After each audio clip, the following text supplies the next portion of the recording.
So yeah, hello learners, welcome to IES Marathon. Welcome back in this new lesson. This is the 27th lesson of our series Indian Polity and Constitution. Judicial review पढ़ेंगे. Last lesson में supreme court कर लिया था, complete हो चुका था. उसको नहीं देखा तो देखना, होमवर्क भी देता, कर लो उसको. ठीक, वेरी वेरी इंपॉर्टेंट टॉपिक. सो ठीक है, क्वेश्चन बनते हैं इसमें से. तो जुडिशियल रिव्यू के बारे में देखें तो जुडिशियल रिव्यू जो है वो यूएसए का कॉन्सेप्ट है. यूएसए में ओरिजिनेट हुआ, वहीं डेवलप हुआ. मैरीवेरी वर्सेस मेडिसिन 1803 का ये क्या है बेसिकली केस था. वहाँ से निकल के आया बाय जॉन मार्शल, है ना. ये चीफ जस्टिस थे अमेरिकन सुप्रीम कोर्ट के. इसके अलावा इंडिया में भी कॉन्स्टिट्यूशन बेसिकली कन्फर्म करता है कि जो पावर ऑफ जुडिशियल रिव्यू है जुडिशरी के पास, और जो सुप्रीम कोर्ट के पास है most specifically the power of judicial review supreme court ने डिक्लेयर कर रखा है. The basic feature of the constitution. ठीक है, राइट. सो मतलब क्या है इसका कि कर्टेल नहीं किया जा सकता थ्रू अ कॉन्स्टिट्यूशनल अमेंडमेंट और किसी भी तरीके से. ठीक है, तो मीनिंग क्या है. तो सबसे पहले देखें तो जुडिशियल रिव्यू जैसा पावर होता है जुडिशरी के पास, वो कॉन्स्टिट्यूशनलिटी चेक करता है लेजिस्लेटिव इनैक्टमेंट्स की और एग्जीक्यूटिव ऑर्डर्स की, सेंट्रल की हो चाहे स्टेट की हो. कोई भी ऑर्डर निकाला, लॉ निकाला, है ना, रेजोल्यूशन निकाला, अगर उसमें बेसिकली कॉन्स्टिट्यूशनलिटी को बेसिकली हैम्पर कर रहा है वो, तो उसको नल एंड वॉइड डिक्लेयर कर देती है सुप्रीम कोर्ट. ठीक है, उसको बोलते हैं हम जुडिशियल रिव्यू. ठीक है, तो अब जस्टिस सैयद शाह मोहम्मद कादरी इन्होंने क्लासीफाई किया है बेसिकली जुडिशियल रिव्यू को 3 कैटेगरीज में. पहली कैटेगरी है basically judicial review of constitutional amendments, और दूसरा होता है जो पार्लियामेंट और स्टेट लेजिस्लेचर के लेजिस्लेशन होते हैं, कानून बनाते हैं वो.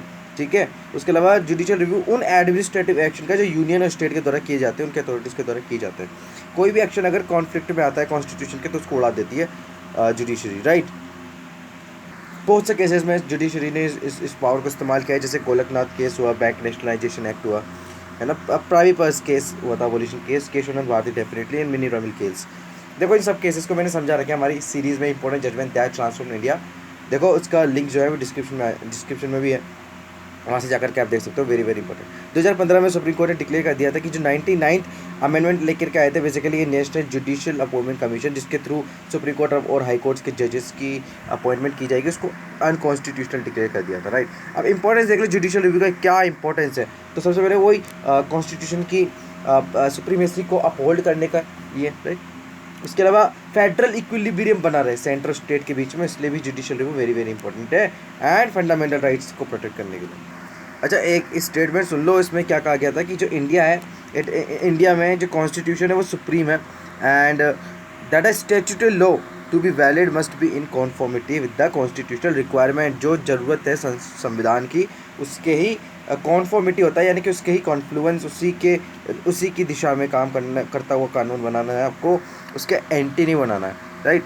And it is for the judiciary to decide whether कोई भी कानून या कॉन्स्टिट्यूशनल अमेंडमेंट इनैक्ट जो हुआ है बेसिकली वो वॉइड है कि नहीं है ना. ये कहा गया था बेसिकली जो ए के गोपालन केस है उसके अंदर बेसिकली चीफ जस्टिस ने उसके बारे में कहा था, राइट.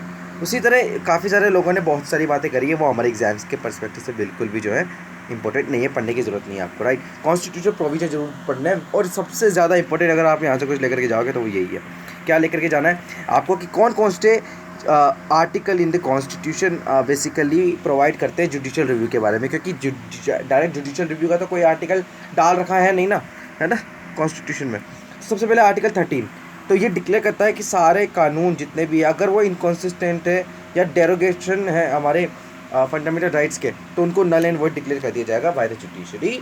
सेकेंड आती है आपकी 32 आर्टिकल, है ना, आर्टिकल ये तो फंडामेंटल राइट का भी फंडामेंटल है, राइट है. तो ये गारंटी करता है right to move supreme court, या फिर ठीक है अपने फंडामेंटल राइट्स को इम्प्लीमेंट कराने के लिए आप सुप्रीम कोर्ट जा सकते हो, है ना. और सुप्रीम कोर्ट फिर डायरेक्शन इशू करेगी, रिट्स निकालेगी, ऑर्डर निकालेगी कि जो है इसके लिए किया जाए. Article 131 very very important. Supreme court का ओरिजिनल ज्यूरिसडिक्शन सेंट्रल स्टेट और इंटर स्टेट डिस्प्यूट्स में किसका सबसे पहले ज्यूरिसडिक्शन रहता है? सुप्रीम कोर्ट का. और बात राष्ट्र की आती है इसलिए. आर्टिकल 132 वेरी नेक्स्ट आर्टिकल क्या कहता है कि जो अपेलेट ज्यूरिसडिक्शन होता है सुप्रीम कोर्ट का कॉन्स्टिट्यूशनल केसेस में, ये भी पावर है जुडिशियल रिव्यू की. आर्टिकल 133 कहता है कि जो अपेलेट ज्यूरिसडिक्शन है सिविल केसेस में सुप्रीम कोर्ट के पास जाएगा, एंड 134 में क्रिमिनल केसेस में जाएगा, राइट, सिंपल. उसके बाद आता है आपका आर्टिकल 134A में क्या कहता है कि बेसिकली ये डील करता है उन सर्टिफिकेट ऑफ अपील से जो सुप्रीम कोर्ट के पास जाते हैं फ्रॉम हाई कोर्ट से, ठीक है। हाई कोर्ट्स उनको शिफ्ट करते हैं अपने केसेस को सुप्रीम कोर्ट में, एंड दिस कैन ऑल्सो भी पॉसिबल थ्रू द रिट्स जो सुप्रीम कोर्ट इशू करती है। आर्टिकल 135 देखो तो ये सुप्रीम कोर्ट को एम्पावर करती है कि जो ज्यूरिसडिक्शन वो एक्सरसाइज कर रहे हैं, है ना, जो पावर कर रहा है फेडरल कोर्ट का under any pre constitutional law, अगर कोई भी कॉन्फ्लिक्ट होता है तो उसके बारे में भी सुप्रीम कोर्ट का ही हक है उस पर, ठीक है। सुप्रीम कोर्ट ही एम्पावर है सिर्फ उसको डिसिफर करने के लिए। आर्टिकल 136 क्या कहता है, सुप्रीम कोर्ट को अथोराइज करता है कि स्पेशल लीव जो बेसिकली अगर आएगी, है ना, to appeal from any court, है ना, या फिर कोई भी ट्राइब्यूनल में, सिर्फ मिलिट्री ट्राइब्यूनल और कोर्ट मार्शल ट्राइब्यूनल में इसका इम्प्लीमेंटेशन नहीं होता, सुप्रीम कोर्ट का वहाँ पर जुरिडिक्शन नहीं है ना। आर्टिकल 143 प्रेसिडेंट अथोराइज है कि सुप्रीम कोर्ट से ओपिनियन ले सके, है ना, कोई भी क्वेश्चन ऑफ लॉ पे।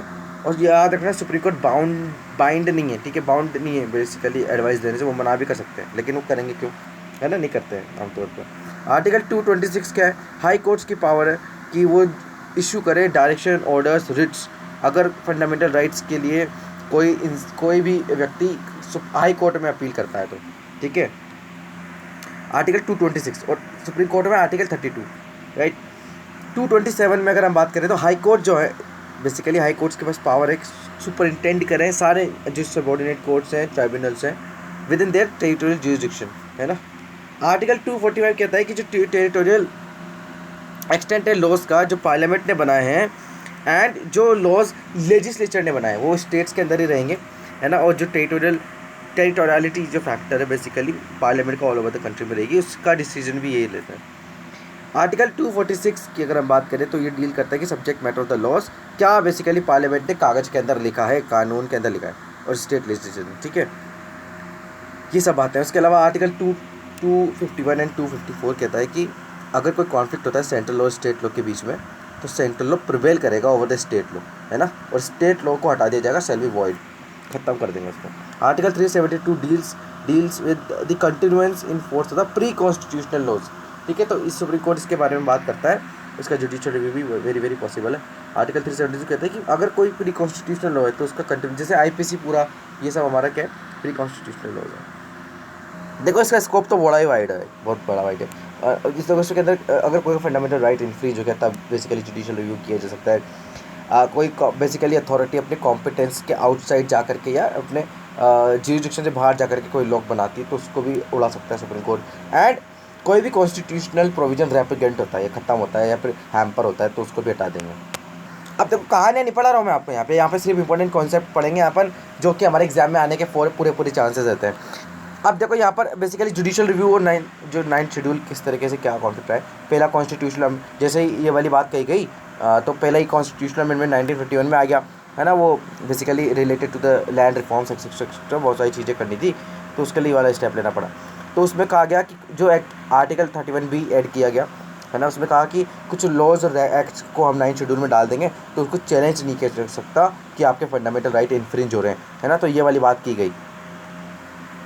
अब यहाँ पे देखो रस्साकसी स्टार्ट हो गई लेजिस्लेचर की एंड जुडिशरी की। देखो क्या कहा गया, ओरिजिनली तो देखो 9th शेड्यूल में ना सिर्फ 13 एक्ट्स थे स्टार्टिंग में, अब देखो 2016 तक की अगर हम बात करें तो 282 से ज़्यादा केसेस हैं, है ना, आई मीन उसके अंदर एक्ट्स हैं। अब सुप्रीम कोर्ट ने क्या कहा, आयर कोयलो केस में बेसिकली 2007 में सुप्रीम कोर्ट ने कहा कि बेसिकली ऐसी है बात कि 9th शेड्यूल में आप डाल दो कितने भी एक्ट, लेकिन जुडिशियल रिव्यू जो है बेसिक स्ट्रक्चर का पार्ट है, उसको चेंज नहीं कर सकते आप, उसका स्कोप बहुत बड़ा है ना, तो उस पर कोई कानून ऐसा अप्लाई नहीं होता कि हम जो है जुडिशियल रिव्यू नहीं कर सकते, उसकी तो कर सकते हैं, है ना। तो अगर कोई भी राइट्स आपका बेसिकली हैम्पर हो रहा है तो उसको चैलेंज कर दो बेसिकली, चाहे वो 9th शेड्यूल में क्यों ना हो वो वाला कानून, आर्टिकल 14, 15, 19, 21 अगर वायलेशन हो रहा है तो, ठीक है, तो ये वाली बात की गई। अच्छा, तो ये लिस्ट है बेसिकली नंबर ऑफ एक्ट्स की और रेगुलेशन की जो 9th शेड्यूल में डाले गए, first amendment, 4th amendment, 7th amendment, ऐसे करके जितने भी इसके अंदर अमेंडमेंट्स हैं यहाँ पे सब दे रखे हैं। ओवरऑल क्या कहा गया कि राइट टू टेस्ट का बेसिकली इनको क्या करना पड़ेगा, जैसे एक टेस्ट पास करना पड़ेगा वो है कॉन्स्टिट्यूशनलिटी का किसी भी एक्ट को इन बेसिकली फोर्स में लाने के लिए, ठीक है, तो सुप्रीम कोर्ट का ये कहना है और कोई बात नहीं है ना। लेकिन लेजिस्लेचर जो है वो करवा लेती है, अपनी मनमानी कर लेती हैं वो, है ना। बट हाउएवर अगर हम ये कहें कि सुप्रीम कोर्ट ऑफ इंडिया जो है वेरी वेरी पावरफुल इंस्टीट्यूशन है तो आज के दिन अगर हम देखें तो क्या कंडीशन है, सुप्रीम कोर्ट किसी भी लॉ कानून को उठा करके बेसिकली इसका जुडिशियल रिव्यू कर सकते हैं। ठीक है, तो नेक्स्ट लेसन में देखेंगे जुडिशियल एक्टिविज्म। जब तक के लिए stay tuned and have a nice day.